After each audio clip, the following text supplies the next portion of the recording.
అతడు దేవుని మహిమపరచనందున దేవదూత వచ్చి అతన్ని మొత్తాడంట.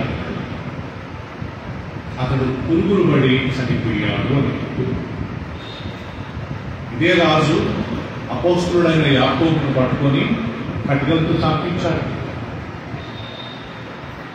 అది ప్రజలు చాలా హ్యాపీగా ఫీల్ అయ్యారంట. మంచిగా ఈ క్రైస్తవులు ఓకే వీళ్ళంతా లేనిపోయి చేస్తున్నారని చెప్పి ఆయన చంపించినందుకు అందరూ చాలా హ్యాపీగా ఫీల్ అయ్యారు. రాజు చాలా హ్యాపీగా ఫీల్ అయ్యాడు. అందరూ చాలా సంతోషం కలిగించిన విషయం అని చెప్పి లాస్ట్ పేతురు గారు పట్టుకుని ఆయన చంపుదామన్నప్పుడు దేవుని యొక్క దూత ప్రియులను ఆయన వచ్చి విడిపించాడు. తర్వాత అదే రాజు పురుగులు పడి చనిపోయిన విషయాన్ని మనం గమనిస్తాం. సామాన్యంగా దేవుడు అలాంటి యాక్షన్స్ తీసుకోడండి, కానీ ఆయన తీసుకున్నప్పుడు ఎవరు ఆయన రావాలి. ఐగుప్తు దేశంలో దేవుడు ఒక 10 తెగులు రప్పించాడు. ప్రియులారా, ఐగుప్తు దేశంలో దేవుడు 10 తెగులు రప్పించాడు. ఆ 10 తెగుళ్ళ తర్వాత అప్పుడు కానీ ఆ ఐగుప్తులు యెహోవా దేవుడే నిజమైన దేవుడని గ్రహించలేకపోయాడు. అయినా కానీ ప్రియులారా వాళ్ళు యేసు తండ్రి అయిన యెహోవాను ఆరాధించకుండా ఓకే వాళ్ళకి ఇష్టం ఇచ్చిన మార్గంలో వాళ్ళు నడిచారు. కానీ దేవుడు తన ప్రజలకు మాత్రం విడుదల ఇచ్చారు కదా ప్రియులారా. ఈరోజు నా టాపిక్ ఏంటంటే ఇశ్రాయేలు జనాంగాన్ని దేవుడు ఐగుప్తు దేశం నుండి ఏ రకంగా విడిపించాడు. ఈ ఇశ్రాయేలు జనాంగము ఐగుప్తు దేశంలో బానిసలుగా ఉన్నారట. అబ్రహాం కుమారుడు ఇస్సాకు, ఇస్సాకు కుమారుడు యాకోబు, యాకోబుకు 12 మంది పిల్లలు ప్రియులారా.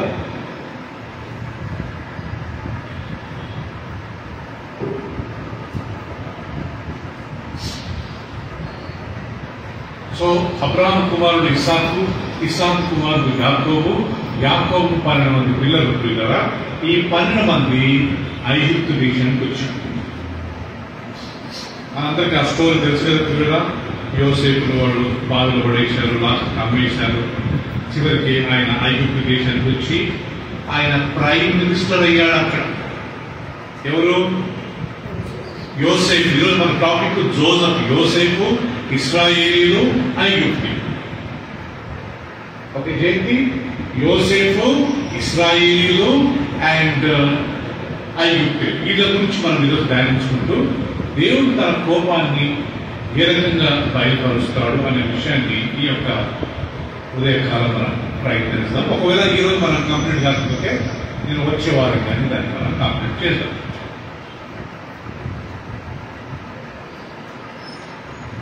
ఇశ్రాయేలీలు ప్రియులారా ఐగుప్తుకు వచ్చినప్పుడు వారు 70 మంది అంట. చూడండి నిర్గమకాండము 1వ అధ్యాయము. అందరు బైబిల్ తీసిన తర్వాత నేను చదువుతాను. మీ వాక్యాన్ని చూస్తాను. నిర్గమకాండము 1వ అధ్యాయము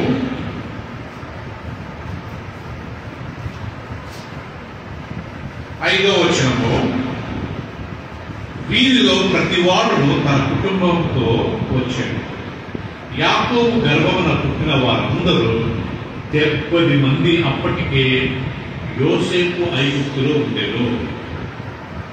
యోసేపును అతని అన్నదమ్ములందరూ ఆ తరము వారందరూ చనిపోయింది. వినండి ప్రియులారా, వీళ్ళు ఐగుప్తు దేశానికి వచ్చినప్పుడు ఎంతమంది అంట? మొత్తం ఇశ్రాయేలీయులు 70 మంది. చాలా ఇంపార్టెంట్ ప్రియులారా, ఈ విషయాన్ని గమనించుకోవాలి. వీళ్ళు ఐగుప్తు దేశానికి వచ్చినప్పుడు 70 మంది వచ్చారంటండి. ఎందుకు? ప్రపంచమంతటా కరువు, ఐగుప్తు దేశంలో మాత్రం ధాన్యం. ఇంటి గురించి వచ్చారు, ఆ ధాన్యం గురించి వచ్చారు. అప్పటికి వీళ్ళ అన్నదమ్ములంతా వాళ్ళ అన్నయ్య యోసేపు ఇక్కడ, తమ్ముడు యోసేపు ఇక్కడ ఉన్నాడనే విషయం తెలుసుకుని వాళ్ళంతా అక్కడే సెటిల్ అయ్యారు. వాళ్ళు సెటిల్ అయినప్పుడు సుప్రియ 70 మంది. వాళ్ళు లాస్ట్ ఐగుప్తు నుంచి బయటికి వెళ్ళిపోయినప్పుడు ఎంతమంది వెళ్ళిపోయారు తెలుసండి? అదే నిర్గమకాండము 12వ అధ్యాయము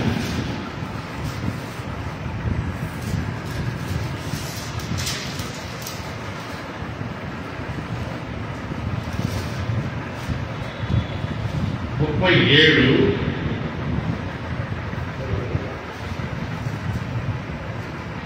అదే నిర్గమకాండము 12వ అధ్యాయము 37 ఒకసారి చదువుకుందాం ప్రియులారా. అందరు తీసిన తర్వాత నేను చదువుతాను గమనించు. అప్పుడు ఇశ్రాయేలీయులు రామాసేను నుండి సుక్కోతుకు ప్రయాణమైపోయి వారు పిల్లలు గాక కాలువలము ఎంతమందంట 6,00,000 వీరులు అనేకులైన అన్యజనులు సమూహమును గొర్రెలు ఎద్దులు మొదలైన పశువులను గొప్ప మందయును వారితో కూడా బయలుదేరెను. వాళ్ళు వచ్చినప్పుడు ఎంతమంది వచ్చారంట? వెంకయ్య గారు 70 మంది. సుప్రియ ఎంతమంది ఎత్తుకు వెళ్ళిపోయారంటే ఇప్పుడమ్మా 6,00,000 మంది. ఒట్టి పురుషులే పీటర్, పిల్లలు కాకుండా. మళ్ళా వాళ్ళకి అన్యులు ఉన్నారంట, వాళ్ళ ఆవులు మేకలు వాళ్ళ భార్యలు. వాళ్ళు లోపలికి వచ్చినప్పుడు 70 మంది, వాళ్ళు బయటికి వెళ్ళిపోయేటప్పుడు 6,00,000 మంది పురుషులు, పిల్లలు కాకుండా ఆడలు కాకుండా అండ్ అన్యజనులు అందరూ కలిసి 6,00,000. ఇప్పుడు ఈ 70 మంది ఎప్పుడైతే వీళ్ళు ఐగుప్తు దేశానికి వచ్చారో వాళ్ళు పిల్లల ఐగుప్తు దేశంలో 430 సంవత్సరాలు గడిపారంట. ఎన్ని సంవత్సరాలు చెప్పండి? 430 సంవత్సరాలు గడిపారంట.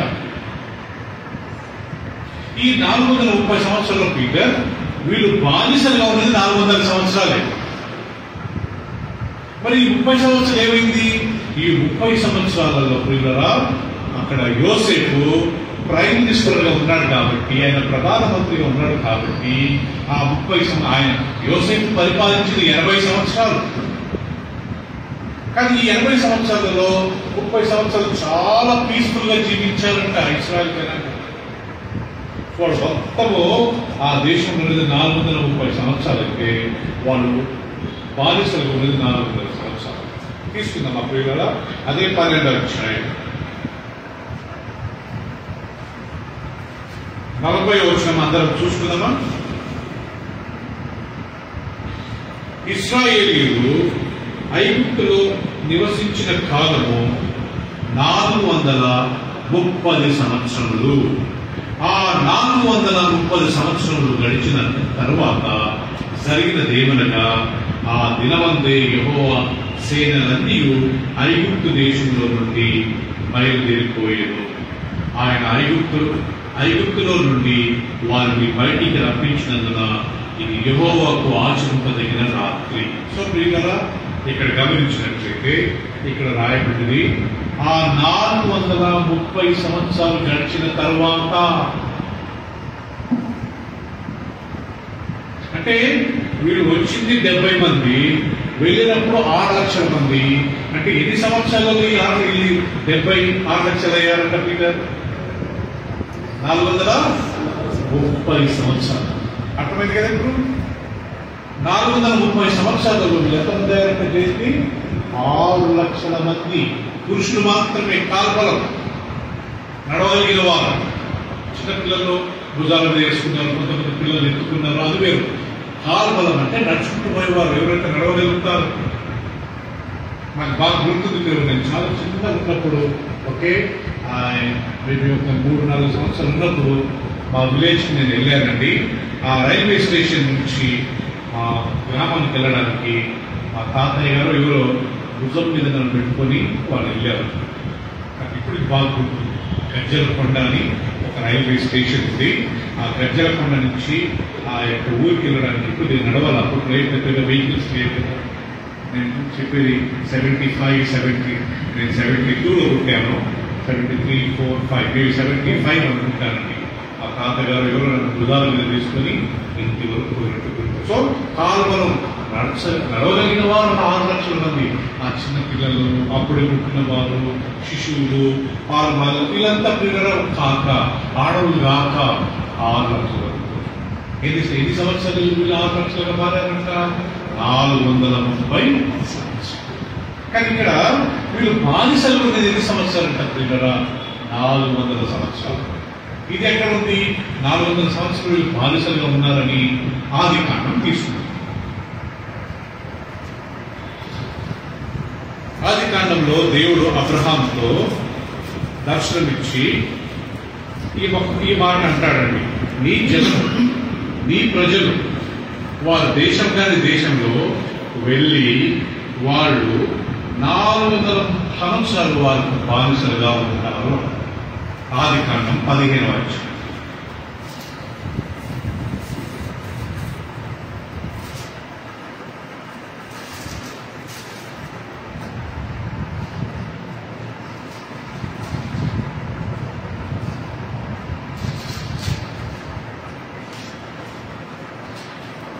అధ్యాయము 13 నుంచి నేను చదువుతాను, గమనించండి ప్రియులారా. 13 నుంచి నేను చదువుతాను. ఇప్పుడు దేవుడు అబ్రహాంతో అంటున్నాడు, నీ సంతతి వారు తమది కాని పరదేశమందు నివసించి ఆ దేశపు వారికి దాసులుగా ఉందురు. వారు 400 ఏళ్ళు వీరిని శ్రమ పెట్టుదురు. వీరు ఎవరికి దాసులవుదరో ఆ జనమునకు నేనే తీర్పు తీర్చుదురు. తరువాత వారు మిక్కిలి ఆస్తితో బయలుదేరి వచ్చేదరు. దేవుడు అబ్రహాంతో ఏమంటున్నాడంట, పీటర్ ఇక్కడ నీ జనులు ఇశ్రాయేలీయులు తమ దేశం కాని దేశంకి వెళ్ళి ఎన్ని సంవత్సరాలు బానిసలుగా ఉంటారంట? 400 సంవత్సరాలు బానిసలుగా ఉంటారు. నిర్గమకాండంలో ఏం చూసాం మనం ప్రియులారా? నిర్గమకాండంలో వీళ్ళు 430 సంవత్సరాలు ఉన్నారు. కానీ ఈ 430 సంవత్సరాలు బానిసలుగా ఉన్న ఎన్ని సంవత్సరాలు? 400 సంవత్సరాలు. ఇది ఎక్కడ ఉంది? ఆదికాండం 15వ అధ్యాయం 13 ప్రభు అంటున్నాడు, అబ్రహాము నీ జనము వారు దేశం కాని దేశంలో బానిసలుగా ఉంటారు. 400 సంవత్సరాలు వాళ్ళకు సేవ చేస్తారు, వాళ్ళు చాకరీ చేస్తారు, వ్యక్తి పనులు, చాలా కష్టమైన పనులు చేస్తారు. తర్వాత నేను వాళ్ళని అక్కడి నుంచి పంపుతాను. వాళ్ళు బయటికి వెళ్ళినప్పుడు పెద్ద వాళ్ళ దగ్గర మంచిగా ఆస్తి బంగారం అన్నీ వాళ్ళని పొరగొట్టి వాళ్ళని పంపుతాను. మీకు తెలుసో లేదు కదా, ఇశ్రాయేల్ జనాంగం ఈ యొక్క 6 లక్షల మంది బయలుదేరినప్పుడు వాళ్ళ దగ్గర ఉన్న బంగారము, వెండి, నగలు, బట్టలు, ఎందుకంటే ఇంకా 40 సంవత్సరాలు మీరు అరణ్యంలో ఉంటారు. 400 సంవత్సరాలు వీళ్ళకి కూలి ఇవ్వలేదు. దేవుడు ఏం చేశాడంట, ఆ యొక్క ఐగుప్తు దేశాలందరినీ ప్రేరేపించినప్పుడు వాళ్ళే తెచ్చి బంగారము, డబ్బు కాదులేండి, బంగారము, వెండి, ఆస్తి, బట్టలు, తిండి మొత్తం వీళ్ళకి ఇచ్చాడు. ఆదికాండంలో దేవుడు ప్రవచించాడు, ఓ అబ్రహమా నీ సంతతి 400 సంవత్సరాలు బానిసలుగా ఉంటారు. ఏ రకంగా బానిసలు తప్పి కదా? ఇప్పుడు నిర్గమకాండానికి వద్దాం. ఈ 10 తెగుళ్లకు మనకు రాకముందు ఈ బ్యాక్గ్రౌండ్ ఒకసారి తెలుసుకుంటే బాగుంటుంది ప్రియుడు.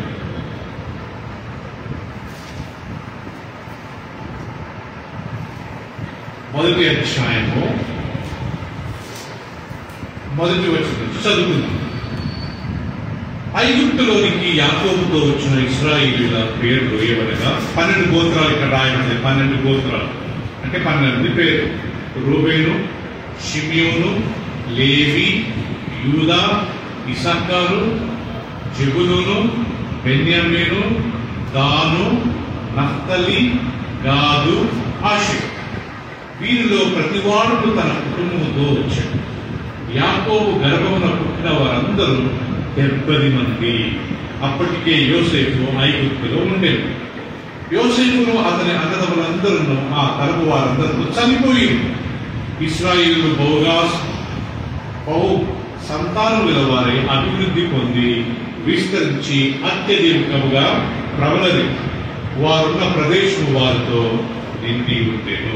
ప్రియులను ఇక్కడ ఏం జరిగిందంట, ఈ యొక్క 70 మంది ఓకే ఐగుప్తు దేశానికి వచ్చి వారి కుటుంబాలతో వాళ్ళు అక్కడ సెటిల్ అయ్యారు. వాళ్ళు 70 మంది. ఒకరోజు ఏమైందంట, ఒక దినం వచ్చింది, యోసేపు ఆయన ఆ 11 మంది అన్నదమ్ములందరూ చనిపోయారు. రైట్. సో ఈ 12 మంది 12 గోత్రాలు చనిపోయారు, కానీ మన పిల్లలు ఉన్నారు కదా, ఆ పిల్లల పిల్లల పిల్లలే 6 లక్షల మంది పిల్లల. గుర్తుపెట్టుకోండి, ఇశ్రాయేలీయులైనా యూదులన్నా వీళ్ళందరూ ఈ 12 గోత్రాలలో జన్మించిన వారని. యూదులు ఎవరైనా పేరు చెప్తే లాస్ట్కు నా పేరు సైమన్ అండి, మా డాడీ పేరు రూబేను అంటే వాళ్ళ డాడీ ఏ గోత్రుడు, నేను రూబేన్ గోత్రానికి చెందినవాడు. ఆనంద్ గారు మీరెవరండి, నా పేరు ఆనంద్ అండి, నేను యూదా గోత్రానికి చెందినవాడు. అట్లా ఈ ప్రపంచంలో ఎంతమంది యూదులు ఉన్నా వాళ్ళని పోయి అడిగితే వాళ్ళ పేరు చెప్పి లాస్ట్కు వాళ్ళ గోత్రం పేరు చెప్తారు. నేను లేవియన్ అండి, ఈయన ఎవరు, ఈయన రోహిత్, ఈయన గోత్రం ఏది, ఈయన రూబేన్ గోత్రం. అలా ప్రపంచంలో ఇప్పుడు ఎన్నో కోట్ల మంది యూదులు ఉన్నారు కదా. ఆ యూదుల దగ్గరికి వెళ్తే వాళ్ళ పేరు ఏదో ఉంటుంది, జాన్ అంటారు, బట్ ఆయన మై ఫాదర్ అంటే మా గోత్రం వచ్చి ఆ గోత్రం 12 గోత్రాలు. వీళ్ళందరూ చనిపోయారు పిల్లలు.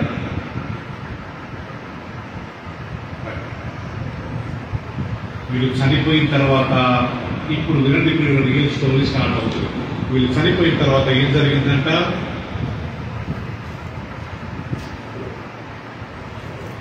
ఎనిమిదో వచనం మీ బైబిల్ చూసుకున్నామా. అప్పుడు యోసేపును ఎరగని కొత్త రాజు ఐగుప్తును ఏలనారంభించాడు.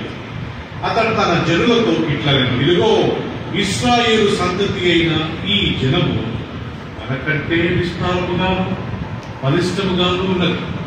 వారు విస్తరింపకుండానట్లు మనము వారి ఎదుట యుక్తిగా జరిగించుదము. రండి, లేని ఎడల యుద్ధము కలిగినప్పుడు కూడా మన శత్రువులతో చేరి మనకు విరోధముగా యుద్ధం చేసి ఈ దేశం నుండి వెళ్ళిపోదురేమో అని.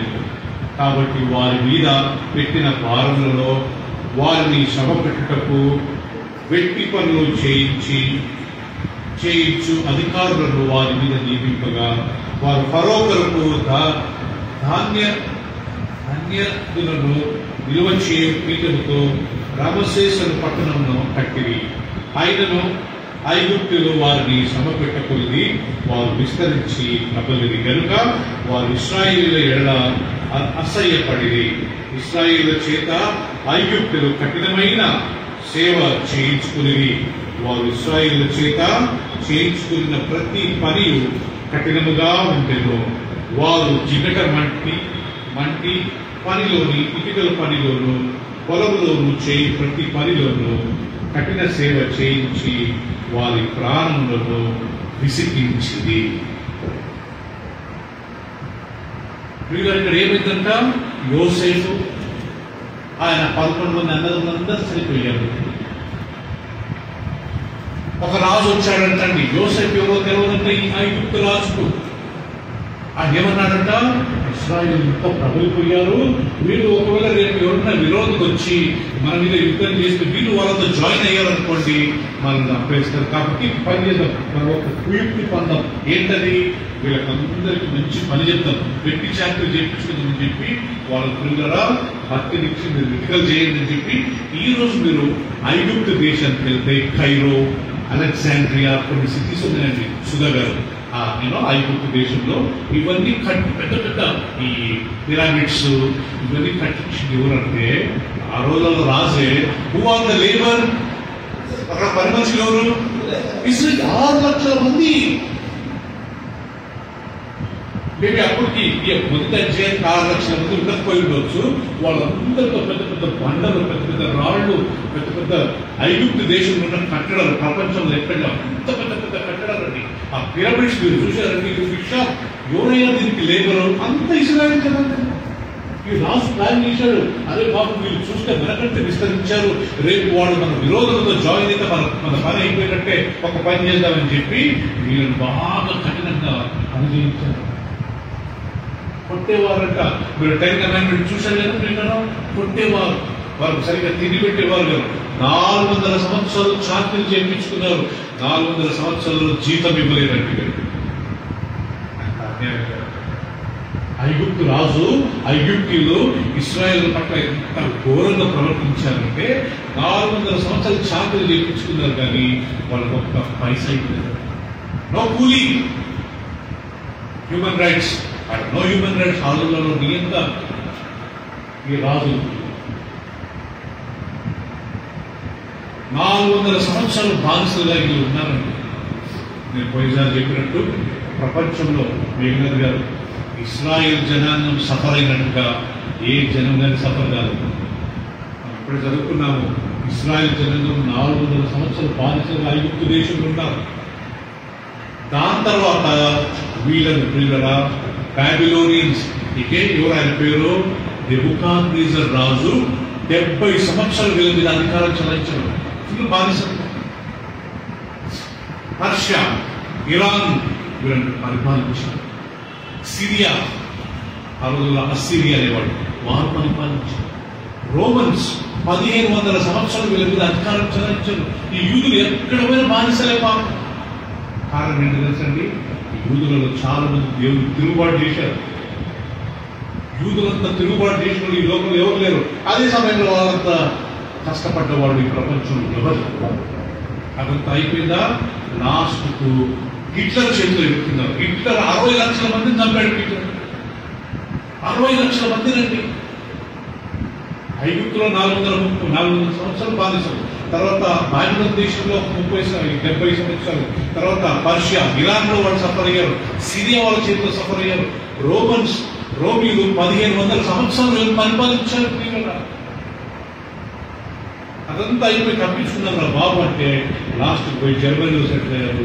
జర్మనీలో హిట్లర్ 60 లక్షల మంది. ఇదేంటంటే ఏం సంఖ్య ఇది? 60 లక్షల మంది ఏంటి? ఒకప్పుడు జర్మనీ మొత్తం యూదులే, ఎక్కడ చూసినా యూదులే. ఆ హిట్లర్ ఎవడో చెప్పాడు, ఒరే వచ్చి మనం పాడు చేసుకున్నారు, మొత్తం వీలైతే వచ్చేసారని చెప్పిన హిట్లర్ వాళ్ళ మైండ్ అంతా పాడు చేసి అందరు మైండ్ అనుకున్నారు. మన నాయకులు కదా క్రిస్టియన్స్, గంపాల క్రిస్టియన్స్ మొత్తం మార్పు చేసి ఏ రకంగా కమ్ముతున్నారో ఆ రకంగా హిట్లర్ ఏం చేశాడంట, అందరినీ క్యాంపులో పెట్టేసి కదా. వాళ్ళ క్యాంపులో తిండి లేదు, వంట లేదు, no washroom, no bathrooms. Videos చూడండి, వాళ్ళ తలలు మాత్రం పెద్ద ఉండేవి, కాళ్ళు చేతులు సన్నగా నడిపేసి అయిపోయారు. ఇంకా కొంతమంది బతుకుంటే ఎన్నో క్యాంపులు ఏర్పాటు చేసి లాస్ట్ కు వాళ్ళు సైనికులు వచ్చి వాళ్ళ ముఖానికి ఒక మాస్క్ టైప్ పెట్టుకొని ఒక విషపు గ్యాస్ వదిలారండి. అక్కడ ఇదంతా చూసి ఇంగ్లాండ్ లో చూసి అమ్మ బాబోయ్ యూదులందరూ చంపేసుకుని చెప్పి మిగిలిన బ్రతికిన కొంతమంది యూదులను వాళ్ళందరినీ తెచ్చి అప్పుడు ఇజ్రాయెల్ దేశంకు, అప్పుడు పాలిస్తాన్ అని పేరు కదా, అక్కడ డ్రాప్ చేశారు. అప్పుడు వాళ్ళు డెవలప్ అయ్యి ఇప్పుడు ఇజ్రాయెల్ దేశం. వీళ్ళు చాలా సఫర్ అయ్యారు. కారణం ఏంటంటే వీళ్ళు దేవుని మీద తిరుగుబాటు చేసేవాళ్ళు. దేవుని మాట ఇదేవాళ్ళు కాదు. ఆఫ్టర్ ఆల్ నువ్వేంటన్నట్టుగా వాళ్ళని ఎవరో ఒకడు మోషే లాంటి వాళ్ళు, అహరోన్ లాంటి వాళ్ళు, యోషువ లాంటి వాళ్ళు, దానియేలు లాంటి వాళ్ళు, ఎవరు జన్యులు ఉండేవారు. తక్కిన వాళ్ళంతా దేవునికి తిరుగుబాటు చేసేవాళ్ళు.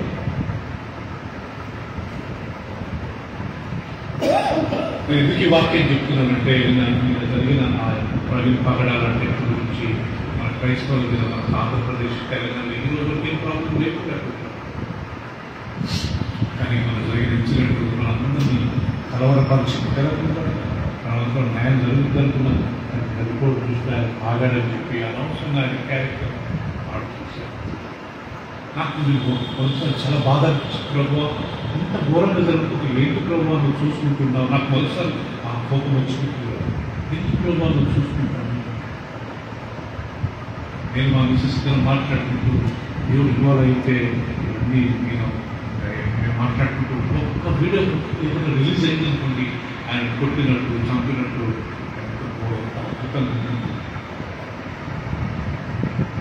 అది మనసులో పెట్టుకుని మేము పోయిసారి మనం నేర్చుకున్నది. హేరోదు రాజు యాకోబును తల నరికించాడంట. అది యూదులకు చాలా సంతోషం అనిపించి పేతురు పట్టుకుని ఆయన చంపదాం అనుకుంటాడంట. కానీ దేవదూత వచ్చి పేతురు నలుగురు లేపి ఆయన బయటికి విడిపించాడు. ఆయన చంపారు. అజయ్ బాబుని మనం పట్టుకుని ఆయన జైలు చేశారు. నేను అది గుర్తొచ్చుకున్న ప్రియులరా, ప్రభా ఆయన చంపారు, తన విధంగా చంపుతారా? నాకు ఆ వాక్యం దేవుడు వచ్చి ఆయన విడిపించారు. అదే రాజు బర్త్డే రోజు వచ్చి ప్రసంగం చేశాడంట. ఆయన దేవుని మహిమపరచుకున్న ఒక దేవుడు వచ్చి నొత్తాడంట.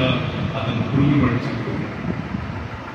అంటే దేవుని యాక్షన్ ఇలా ఉంటుందండి. దేవుడు ఒకసారి యాక్షన్ తీసుకున్నాడు. ఆయన బైబిల్లో రాయబడింది, ఆయన త్వరగా కోపపడేవాడు, ఆయన మాటకు వ్యాజ్యపడేవాడు. ఊపిరి ఆర్గ్యుమెంట్ చేయడము, మనం అప్పుడప్పుడు ఆర్గ్యుమెంట్ చేస్తాం భార్య భర్తల మధ్య, ఫ్రెండ్స్ మధ్య, చర్చ్ మెంబర్స్ మధ్య. అలా ఆర్గ్యుమెంట్ చేయడంట దేవుడు. ఆయన కాకుంటాడంట. ఆయన చేసి పనులు ఆయన చేసుకుంటాం. ఈ 10 తెగుళ్ళు ఇప్పుడు నేను చెప్తున్నా, I going to share few things అండి. ఈ 10 తెగుళ్ళు వింటే భయం అవుతుంది ప్రియులారా. ఐగుప్తిలో ఇశ్రాయేలు జనాన్ని 400 సంవత్సరాలు ఎంత వేధించారు. దేవుడు చూశాడు.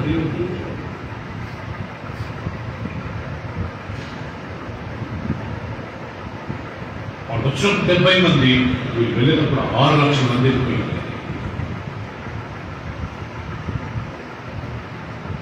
వీళ్ళంతా ప్రియులరా అంత వేదనతో ఉన్నప్పుడు వీళ్ళంతా దేవుడికి ప్రార్థించారు. చూడండి ఆ వాక్యం ప్రియులరా, నిర్గమకాండం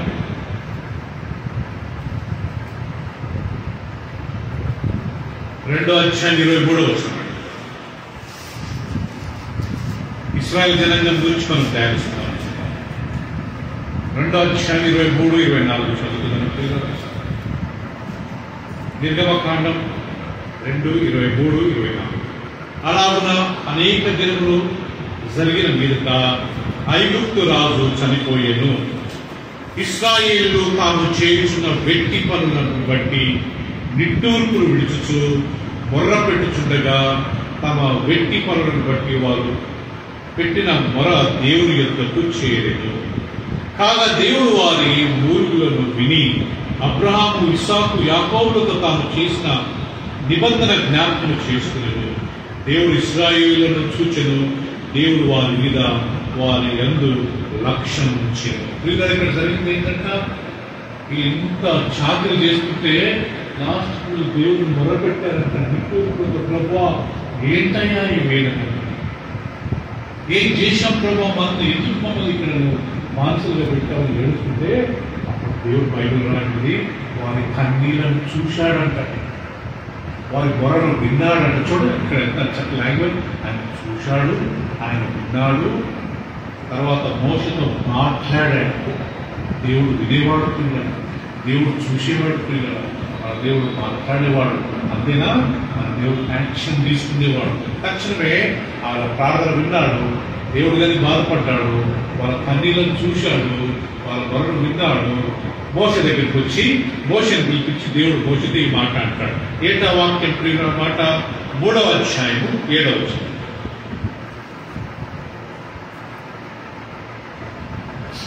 మోసతో దేవుడు అంటాడు 3వ అధ్యాయం 7వ వచనం. మరియు యెహోవా ఇట్లనెను, నేను ఐగుప్తులో ఉన్న నా ప్రజల బాధను నిశ్చయముగా చూచి, వినండి ఆ మాట, చూచి కళ్ళతో, పనులలో తమను కష్టపెట్టు వారిని బట్టి వారు పెట్టిన మొరను వెంటిని. ఫస్ట్ చూశాడు, తర్వాత విన్నాడు. వారి దుఃఖములు నాకు తెలిసిందే కాబట్టి ఐగుప్తుల చేతిలో నుండి వారిని విడిపించుటకును ఆ దేశంలో నుండి విశాలమైన మంచి దేశమునకు, అనగా కనానీయులు, హిత్తీయులు, అమోరీయులు, పెరిజీయులు, హవ్యులను, మోయాబీయులను నివాస స్థలమైన పాలు తేనెలు ప్రవహించు దేశములకు వారిని నడిపించుటకు దిగి వచ్చి ఉన్నాను.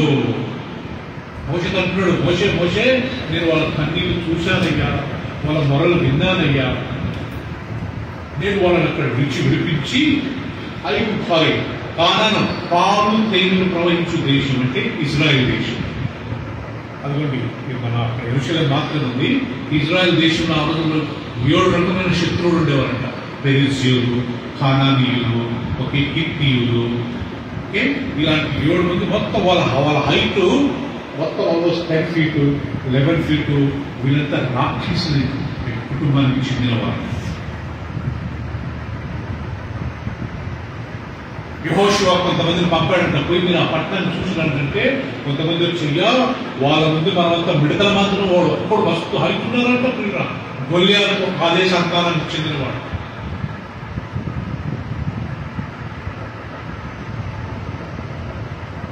వారందరి తరమేషన్ నీకు ఆ దేశాన్ని ఇస్తున్న మోషే నువ్వు వెళ్ళి వారిని విడిపించుకుంటావు. లాస్ట్ మోషే అంటే నేను నచ్చింది ప్రభావ నాకు మాట్లాడరా లాస్ట్ దేవుడు అంటే డీల్ చేసినట్లండి మోషే లాస్ట్ కోరుకుంటాడు. సో ప్రియులారా ఈ దేవుడికి ఒకే ఒక మెసేజ్ అదేంటి తెలుసా? మోషే నువ్వు వెళ్ళి ఆ ఐగుప్తు రాజుతో మాట్లాడు. ఏమని మాట్లాడు?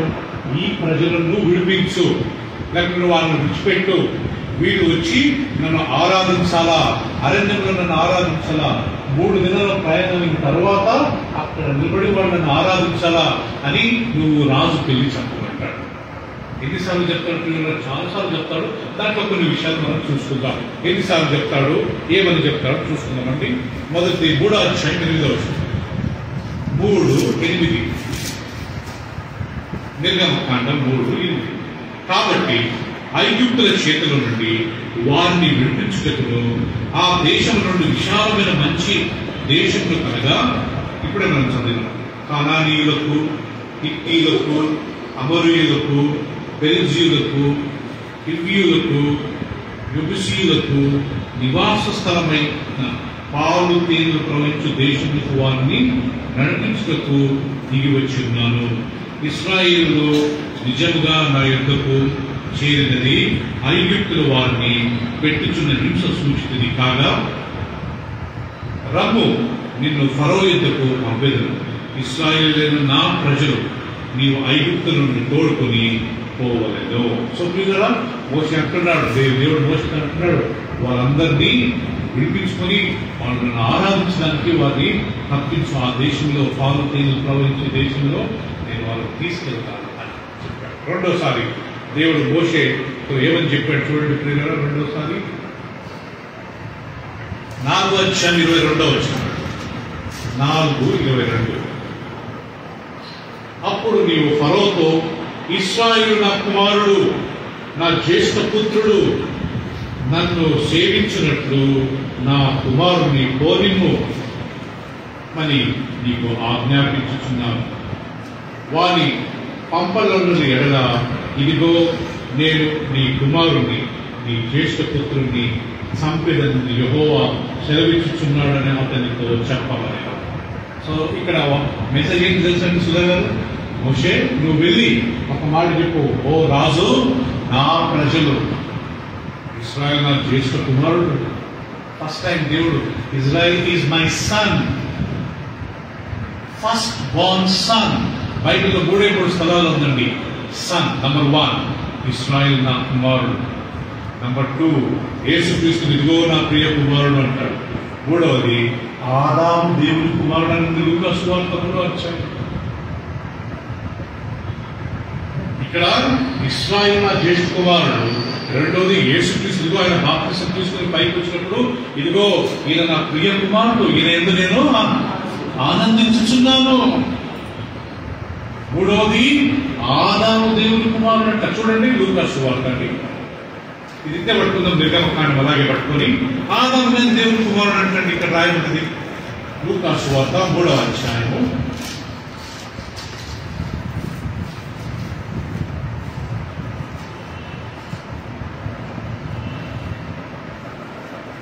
1 కొన్ని పేర్లు ఉన్నాయి. ఆ పేరు కొద్ది కష్టమే. 38 జరుపుతున్నాము. కాయినాను ఏనోషు, ఏనోషు షేతుకు, షేతు ఆదాముకు, ఆదాము దేవునికి. ఇక తీయగా అందరు దీని తర్వాత నేను చదువుతున్నాను. లూకా సువార్త 3వ అధ్యాయము 38వ వచనం చదువుతున్నాం. మేము 37 అక్కడ పెద్ద లిస్ట్ ఇచ్చారండి, ఎవరు పుట్టారు, ఎవరు తండ్రి అని. 37 లేవీకు మెతూషీలకు, మెతూషీల ఆనోకుకు, ఆనోకు హేరేదుకు, హేరోదు మహలేలుకు, మహలలేలు కైనానుకు, కైనాను ఎనోషుకు, ఎనోషు షేతుకు, షేతు ఆదాముకు, ఆదాము దేవుని కుమారుడు.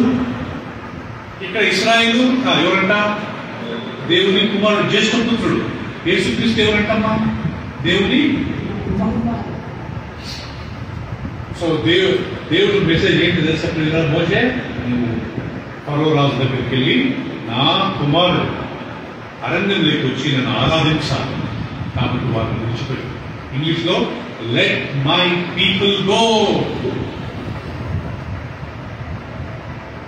ఫరో ఎంత చక్కని దేవుడు ఆయన హృదయాన్ని కఠినపరిచాడంట ప్రియులారా. నేను పోనీయా, ఎవరు మీ దేవుడు నాకు తెలియదు అని ఆత్మగా మాట్లాడేవాడు. లాస్ట్ దేవుడు కొన్ని అద్భుతాలు చేసిన కదా ప్రియులారా. ఫరో దగ్గరికి వెళ్ళి మోషే ఆయన కట్టెలు పడేసిన వెంటనే సర్పం, మంత్రగాళ్ళు వాళ్ళ నుంచి వాళ్ళు కట్టెలు పడేస్తారు, అవి సర్పాలు అవుతాయి. అంటే మంత్రగాళ్ళు ఒక ఎక్స్టెంట్ వరకు వాళ్ళు మంత్రాలు చేయగలిగారండి. లాస్ట్ ఏమైందంటే ప్రియులారా, ఈ యొక్క మోషే ఆ యొక్క కట్టిన సర్పాలను మింగేశారు. తెలుసో లేదు, మంత్రగాళ్ళు ఒక స్టేజ్ వరకు మంత్రాలు చేస్తారు, చేతబడులు ఉన్నాయి. మేము కర్ణాటకలో బిజాపూర్ అని ఒక ప్లేస్ ఉంది. ఆ ప్లేస్ లో ఉన్నప్పుడు చాలా మంది వచ్చేవారు, మాకు మంత్రాలు చేశారు, మాకు చేతబడి చేశారండి. భార్య భర్త మంచి ఉన్న గొడవడేవారు, బాగా ఇంకా ఉండేది, లాస్ అయింది. కానీ మేము వెళ్ళి క్రియేట్ చేసే దేవుడికి ఓకే అందరికి బాగా హల్లెలూయా. దేవుని శక్తి చాలా గొప్ప. అంటే ఇక్కడ ఏంటంటే ప్రియులారా, వీళ్ళు దేవుడు రాజును కన్విన్స్ చేయడానికి కొన్ని అద్భుతాలు చేసడానికి నేను రాజు వెళ్ళలేదు. నేను మీ ప్రజలను వదలను, ఏం చేసుకుని మనం చూసినది, నా ప్రజలను విడిచిపెట్టాయా, నా ప్రజలు వచ్చి నన్ను ఆరాధించాలా, దేవుడికి ఇష్టం ఏంటి, నన్ను వీళ్ళు ఆరాధించాలా. ఈ 6 లక్షల మంది వాళ్ళ భార్యలు వాళ్ళ పిల్లలు ఐగుప్తు దేశం నుంచి ఆ బానిసత్వం నుంచి బయటికి రావాలా, వచ్చి వాళ్ళని అరణ్యంలో ఆరాధించాలా. రాజు ఒప్పుకోట్లే, వీళ్ళని పంపేస్తే బాగా అలవాటు పడ్డారు. ఇప్పుడు అమెరికాలో ప్రాబ్లం ఏంటో తెలుసండి, మన ట్రంప్ వచ్చి మొత్తము మెక్సికో అండ్ వేరే వేరే దేశాలంతా చైన్లు కట్టి పంపించాడు. ఇప్పుడు అక్కడ బాత్రూమ్ గడిగేదానికి పని మనుషులు లేరు. అక్కడ పెట్రోల్ బంకులు, పెట్రోల్ బోర్డు లేబర్ వాళ్ళు చేయలేరు, అమెరికన్స్ చేయలేరు. మొత్తం మన ఇండియన్స్, మెక్సికన్స్, ఆ బ్లాక్స్ వాళ్ళంతా ఏదో ఇల్లీగల్ వెళ్ళి చేసేవాళ్ళు, వాళ్ళందరినీ పంపించాడు. ఇప్పుడు వాళ్ళకి లేబర్ ప్రాబ్లం స్టార్ట్ అయింది. అమెరికన్స్ తెగలంతా పని చేసుకోలేరు, పొలాలలో మొత్తం పొలాలంటే ఫ్రీ ఓపెన్ అయిందంట, పని మనుషులు లేరు, అందరిని పంపించాడు. చాలా మందిని పంపించాడు. చేతులు మరి చేతులు కట్టి అదో ప్రాబ్లం అది. నేను ఇక్కడ పంపాను అనుకోండి 6 లక్షల మంది, మరి మనకి ఓడి చేసే పనులు అని చెప్పి వాళ్ళు దేవుడు చూసిండు. ఇంకా దేవుని కోపం స్టార్ట్. నేను చెప్పి వాక్యం చెప్తున్నాను. మొన్న జరిగిన ఈ ప్రవీణ్ పగడాల ఇన్సిడెంట్ చూసిన తర్వాత నాకు డౌట్ వచ్చింది, ఇంత ఘోరం జరుగుతున్నప్పుడు ఏదైనా యాక్షన్ తీసుకోకూడదు. ఫస్ట్ టైం నేను అర్థం ప్రారంభించాను. చంపడం కాదు కానీ ఈ షో పవర్ క్రైస్తవ జోలికి రాదు. ఈరోజు మనం మౌనం ఉంది, ఈరోజు మనం మాట్లాడుకుంటే మనం ఇది రావచ్చు. ఎక్స్టైర్ అంటది, నేను ఇప్పుడు మౌనం ఉంటే నేను ప్రజలతో నా ముఖం చూపలేను. ప్రవీణ్ పగడాల చనిపోయి ఆయన బాడీ నేను బ్యాక్ పిక్చర్స్ పెట్టినప్పుడు నేను, నా వైఫ్, నా కూతురు టీవీలో చూస్తా ఉన్నాను. నాకు ఒకే హృదయంలో వేదన, నేను పాస్ అవుతాయి కదా, రేపు నేను వెళ్ళకుంటే బాగుంటుందని చెప్పి బాగా ఎండలో 12 o'clock అండి రెడీ ఇవ్వకపోయిన మా మిస్సు మా ఎండ ఉంది పండుగ పోసాలి అని లాస్ట్ వెళ్ళి ఆడ కూర్చొని 1 hour కూర్చొని ఆయన ఆ నుంచి మనం పర్యటన గ్రౌండ్ వరకు ఒక 1.5 hours 2.5 3 hours పట్టింది. ఎంత చిన్నగా మీరంతా చూసి దాంట్లో నేను ఇన్వాల్వ్ కాకపోతే నేను దోషిని అవుతానని చెప్పి నేను ఇన్వాల్వ్ అయ్యాను. కనీసం నా సానుభూతిని నాకు తెలుపాలి. ఆయన గురించి పెద్దగా ఇంట్లో ఆయన చనిపోయిన తర్వాత ఆయన ఒక వీడియో చూస్తున్నాను. ఫస్ట్ టైం నేను ఆయన చూడటం. నేను హైదరాబాద్ నుంచి 25 years 26 years అవుతుంది, కానీ ఆయన వీడియోలు నేను ఇంతవరకు చూడలేదు ప్రజల. తర్వాత నేను అంత ఎక్కడ చూసినా ఆయన వీడియోలే, నాన్ ప్రెస్టీజ్ న్యూస్ అంతా చూస్తున్నారు ఆయన వీడియోలు. ఓన్లీ ప్రవీణ్ పగడాల ఆ వాక్యాలు వింటుంటే నాకు తెలిసి ఎంత మార్పు వస్తుంది.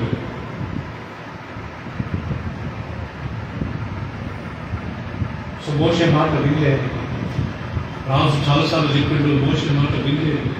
ఇంకా చాలా ప్లేసెస్ ఉంది, నా ప్రజలను వదలయ్యా, లెట్ మై పీపుల్ గో, వీళ్ళు వచ్చి అరణ్యంలో నన్ను స్తుతించాలా, నన్ను ఆరాధించాలంటే రాజు వదలలేదు. నేను వదలను, మీ దేవుడు ఎవరు నాకు తెలుసుకో, ఎవరు మీ దేవుడు? దేవుడు చూసిండు సుధగారు. లాస్ట్ దేవుడు 10 తెగులు పంపించాడంటే. ఇప్పుడు ఒక ప్రాబ్లం ఏంటంటే అక్కడ ఈ దేశం అందరూ పాపం చేయలేదు, దేశం అందరూ వీళ్ళని సతాయించట్లేదు. ఆడ ఉన్న నాయకుడు, ఆ రాజును బట్టి మొత్తం దేశమంతా సఫలం. మన నాయకుడిని బట్టి మన దేశం సఫలం. ట్రంప్ కొన్ని తీసుకునే నిర్ణయాలు తీసుకుని ఈ దేశం మొత్తం దేశం మొత్తం మన స్ట్రైక్ చేశారు. Go back Trump, go back Trump. ఆ నాయకుడు తీసుకునే తీర్మానాలు దేశం ఒకటి దేశంలో బలపరుస్తుంది, సుఖపరుస్తుంది, లేకపోతే నాశనం చేస్తుంది. ఈ రాజు ఒక్కడే వండి ఉండిపోయాడు. వీడరా మోషే వచ్చి చెప్పాడు, వినట్లేదు. ఆహారం ఇద్దరు వచ్చారు, చెప్పండి నాకు తెలియదు దేవుడు, నేను కదా లేబర్ ప్రాబ్లం, వీళ్ళ మస్తి మాకు ఎవరు చేయాలా? ఇన్ని సంవత్సరాలు అలవాటు పడిపోయింది, 400 సంవత్సరాలు. ఎవరు అందరూ ప్రతిదానికి కాలు కడగడానికి వాళ్ళే రావాలా, అన్నం తినదంటే చేతులు కడగడానికి వీళ్ళు వచ్చి నేను పోయాలా, వాళ్ళ బాత్రూంలో కడగాల.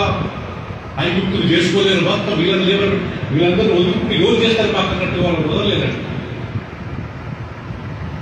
లాస్ట్ మోషే వచ్చి చెప్పాడు, బాబు దేవుడు వాళ్ళ ప్రార్థన విన్నాడు, వాళ్ళు వినిపించబోయా, వీళ్ళు వచ్చి దేవుని అరణ్యంలో దేవుడిని ఆరాధించడానికి వదలంటే నేను వదలా. అంటే వీళ్ళు నా పాయింట్ ఏంటంటే దేవుడు కృపామయుడు, దేవుడు దయగలవాడు. కానీ మన మిత్రులు దేవుడు ఆయన దయించు అభివృద్ధి విషయాన్ని విన్నారా? ఆయన కోపం ఎవరు నిలబడలేడంటే ఒకసారి మనం నేర్చుకున్నాం. ఒకే రాత్రి ఒక దూత వెళ్ళి అసీరియన్ క్యాంప్స్ వెళ్ళి 1,85,000 మందిని చంపేశాడు. ఈ 1,85,000 సోల్జర్స్, ఈ సైనికులు ఇశ్రాయేలీలందరినీ నాశనం చేయాలని అక్కడ పంచున్నారంట. అది దేవుడికి తెలిసింది. ఒక దూతను పంపాడు. ఆ దూత వెళ్ళి 1,85,000 మందిని చంపేశాడు.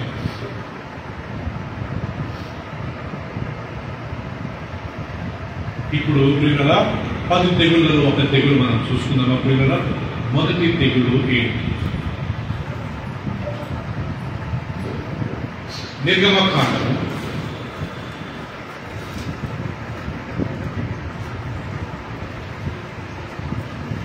7వ అధ్యాయము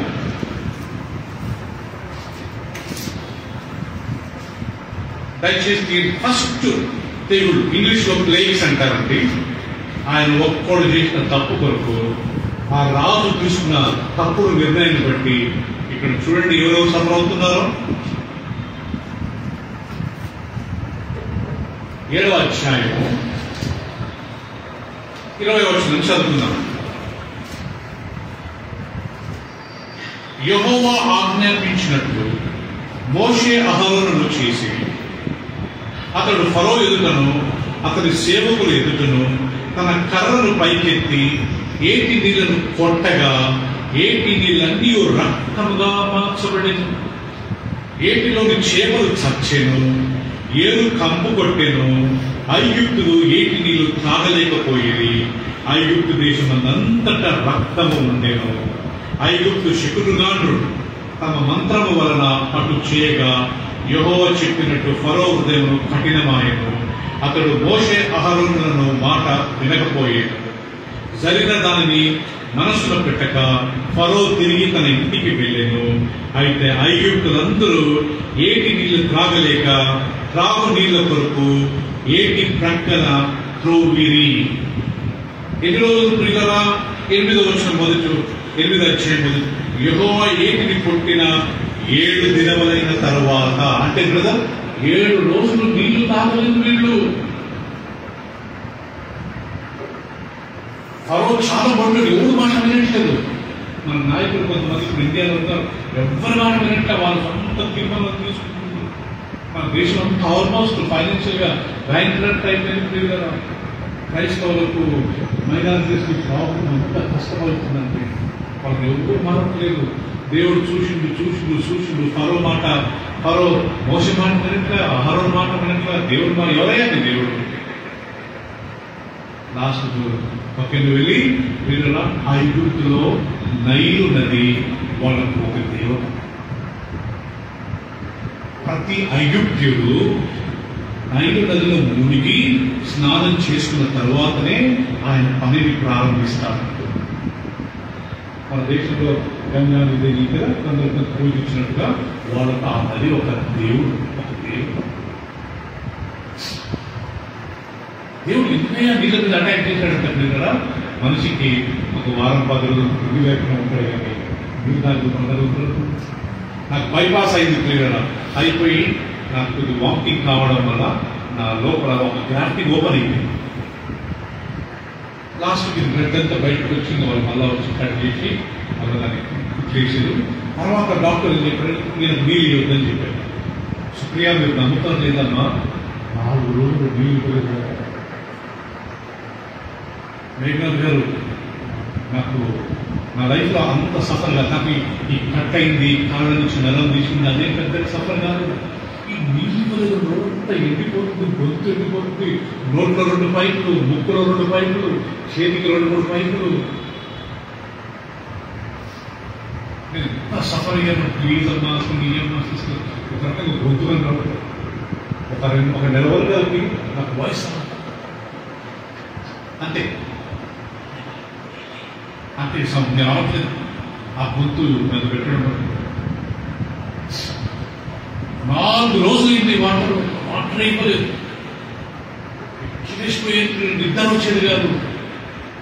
5 మినిట్స్ పడుకుంటే మళ్ళా 5 నిమిషాలు అక్కడ డాక్టర్ నీళ్ళు ఆ సిస్టర్స్ పాప అంతా మాకు నీళ్ళు అమ్మ వద్దు పాస్ అలా క్రిస్టియన్సే పాప నర్సెస్ ఆ డాక్టర్ గారు ఇవ్వద్దని. ధనవంతుడు ఆ పాతాళానికి వెళ్ళి అబ్రహాం ఏమని మొదలుపెట్టాడంట, ఓ అబ్రహామా, తండ్రి అబ్రహామా, నా గొంతు ఎండిపోతుందయ్యా.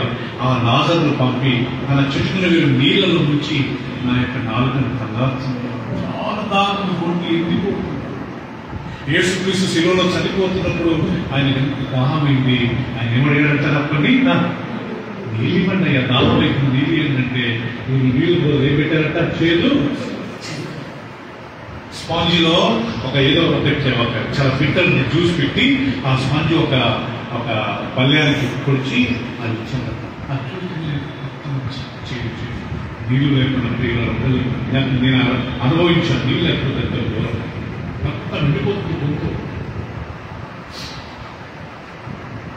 దేవుడు వాళ్ళ నీళ్ళని అటాక్ చేసి చేపలను చనిపోయారంట, కంపు కొట్టేసిందంట.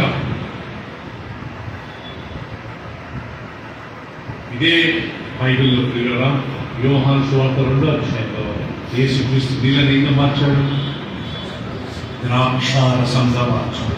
ఇక్కడ నీళ్ళను రక్తంగా మార్చాడు. నేను అప్పుడప్పుడు ప్రేయర్ చేసిన ప్రభువా, నీళ్ళను ద్రాక్షారసంగా మార్చేవాడివి, అదే నీళ్ళను రక్తంగా కూడా మార్చేది. నాకు 6 బ్లాక్స్ ఉండే, ఆల్మోస్ట్ సరిపోతా అనుకున్నా. ఈరోజు ఆల్మోస్ట్ అందరికంటే ఆరోగ్యం ఉన్నప్పుడు గుర్తుపెట్టుకుంది అయిపోయింది అనుకోవద్దు పిల్లల. God can turn water into wine and God can turn water into blood. అదే నీళ్ళను దేవుడు మళ్ళా, అదే రక్తాన్ని మళ్ళా దేవుడు నీళ్ళని మార్చాడు కదా. 7 రోజులు అంట నీళ్ళే వంట పిల్లల.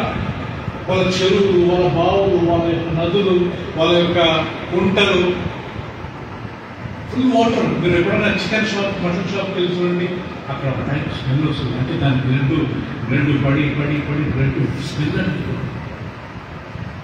7 days ఆ బ్లడ్ స్మెల్ కాబట్టి చేపలని చనిపోయారంట. అదొక స్మెల్.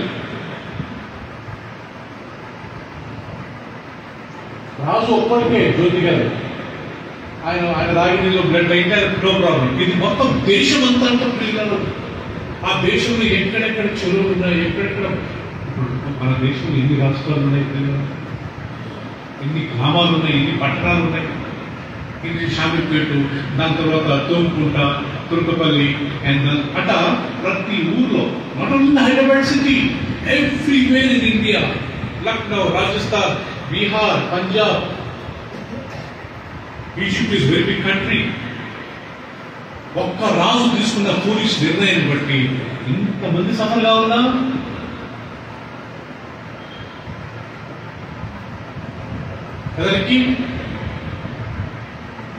ఇంతమంది సఫర్ కావాలా? ఒక్క వ్యక్తి తప్పుడు నిర్ణయం తీసుకుని వదిలేసిన వాళ్ళకి దేవుని బిడ్డలంటే అంత చులకనగా ప్రియులను వాళ్ళు భావించారు. లాస్ట్కు చాలా ఘోరంగా 7 రోజులంట ప్రియులను వాళ్ళు పక్కన తోపుతున్నారంట, పక్కన వాళ్ళు ఉన్న స్థలంలో తోపుతున్నారంట. కనీసం అక్కడ నీళ్ళు వస్తాయి. దేవుడి కోపం ఈయన వచ్చిందనుకోండి ప్రియులరా, ఐగుప్తే కాదు ప్రపంచంలో ఏ దేశాన్నైనా దేవుడు, మనం మీకు తెలుసు కదా, మన భూకంపం వచ్చింది ప్రియులరా, అమ్మ యొక్క ఘోరంగా భూకంపం పైన పెద్ద పెద్ద బిల్డింగ్స్ పైన స్విమ్మింగ్ పూల్స్ ఉన్నాయి. నేను ఫస్ట్ లో అది చూపించిన పెద్ద నీళ్ళు పడతాను, నీకు ఎక్కడ నీళ్ళు పడుతున్నాయి అనుకున్నాను.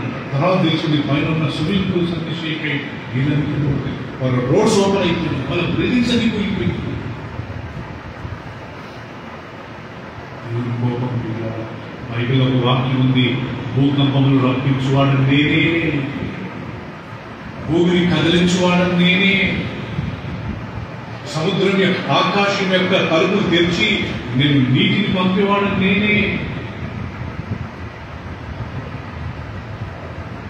దేవుని ప్రజలను ఎవరనుకుంటే మీరు దేవుడితో సేపు ఆపుతాడేమో, కానీ వాక్యం జకరియా మొదటి అధ్యాయంలో మిమ్మల్ని ముట్టువాడు నా కంటికి చుట్టూను ముట్టినట్టు.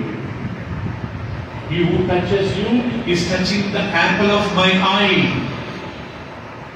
ఎవరు మన కన్ను, మన చెయ్యే ముట్టలేదు, మన కన్ను కదా, మన చెయ్యి పట్టకపోతే ఆటోమేటిక్గా క్లోజ్ అవుతుంది.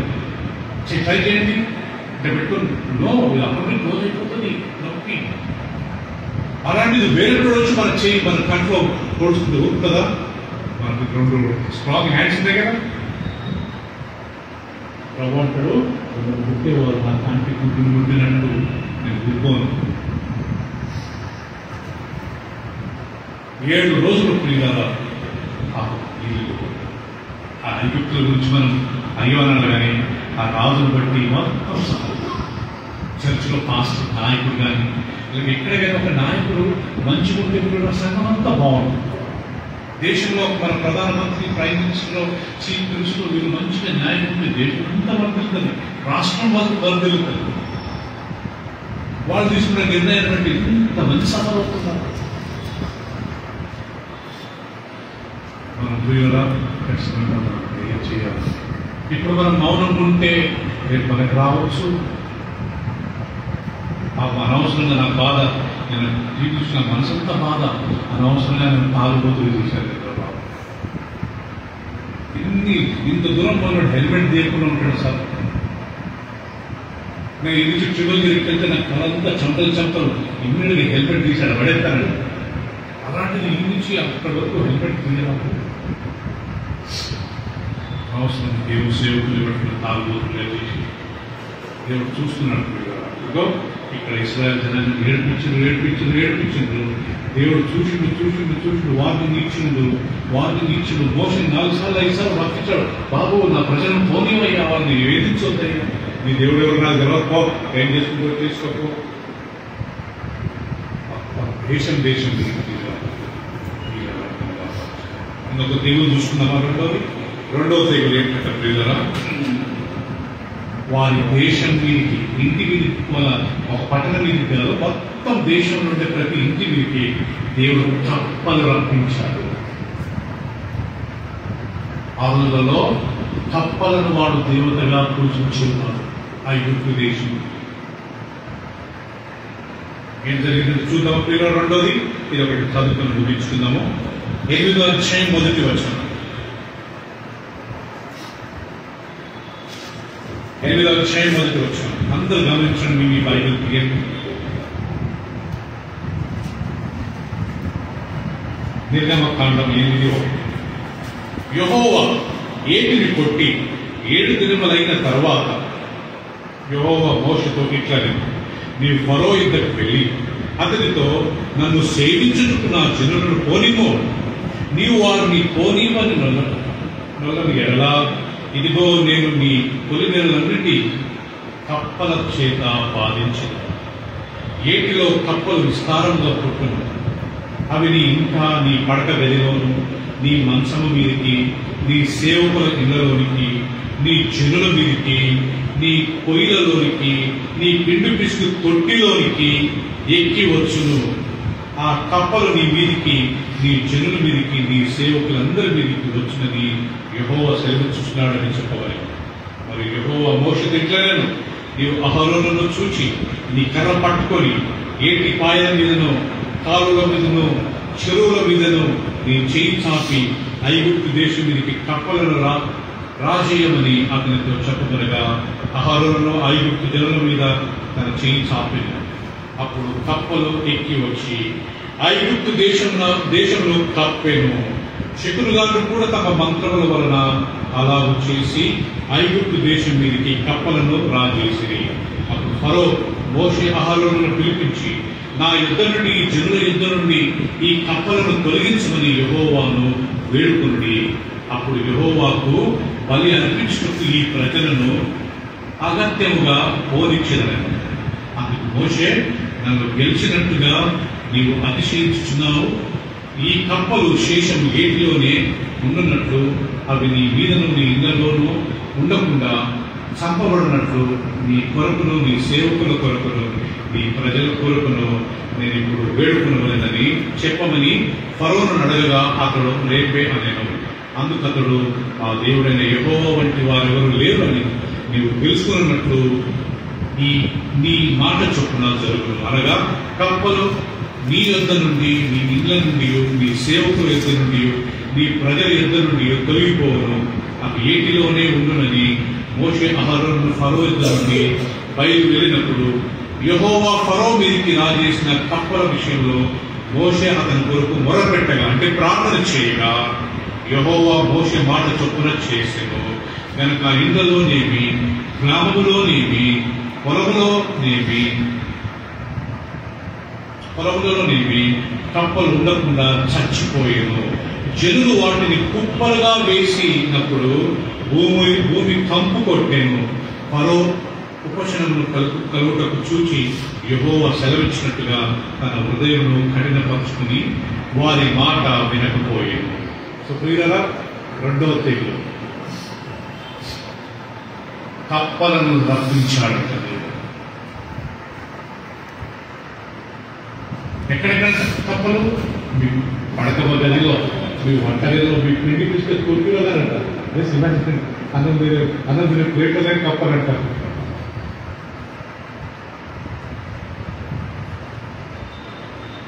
ఘోరం కదా, దేవుని కోపం అంత ఘోరం కదా. అందుకే బైబిల్ ఉంది, నువ్వు మౌనముగా ఉండి వేచుండును, నేను ఐ విల్ డు యాక్షన్. పగ తీర్చుకోవడం నీ వంతు కాదు. మనం పగ తీసుకుంటే ఏం చేస్తాం సార్? ఒకరు కొడతాం, అంతే కదా. ఇక్కడ దేవుడు మొత్తం దేశాన్ని పగ తీసుకుంటాం. లాస్ట్కి వచ్చి వీళ్ళు వాళ్ళ పొలాలలో, వాళ్ళ గ్రామాలలో, వాళ్ళ ఊర్లలో, వాళ్ళ యొక్క బెడ్ల మీద, వాళ్ళ బెడ్రూమ్స్ లో, వాళ్ళ బాత్రూమ్స్ లో, వాళ్ళ కిచెన్ లో, చివరికి పిండి పిస్తే తొట్టిలోనే కప్పాలంటండి. ఫరో పిచ్చి వేసుకుంటారే, బాబు వద్దురాబు తీసేయండి, ప్రేయర్ చేసి ఒకసారి నా గురించి ప్రార్థన చేసుకోండి. లాస్ట్కి వెళ్ళి మోషే ప్రార్థించాడంట. దేవుడు మోషే ప్రార్థనని అంతా ప్రార్థన చంపాడు.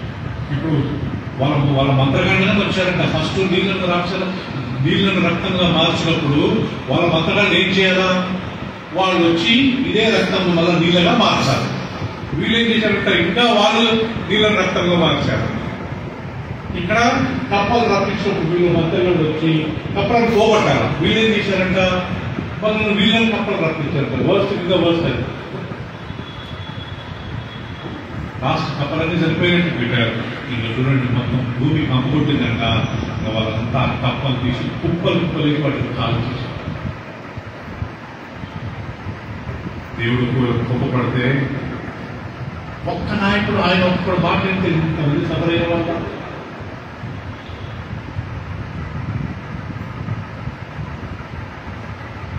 ప్రార్థన చేసిన ప్రియుల ఆ దేశంలో, మన రాష్ట్రంలో, పరిస్థితుల్లో దీనికి అలాంటి అపాయం జరగకుండా బైబిల్ ఉంది. చివరి దినాల్లో మనకి సఫరింగ్ ఉంటుంది. దేవుడు మనకు సాయం చేస్తాడు. ఆమేన్. నేను వచ్చే వారంలో కొన్ని విషయాలు నేను నేర్పిస్తానంటే మనం నేర్చుకుందాము, ప్రార్థన చేస్తాం. పరిశుద్ధులైన మా తండ్రి, థ్యాంక్ యూ ప్రభువా. నీ ప్రజలని, ఇశ్రాయేలు జనాంగాన్ని ఐగుప్తీయులు బాధ పెడుతున్నప్పుడు నువ్వు వాళ్ళని విడిపించావు. విడిపించక ముందు ఆ దేశం మీదకి నేను రప్పించిన ఈ తెగుళ్ళు వింటుంటే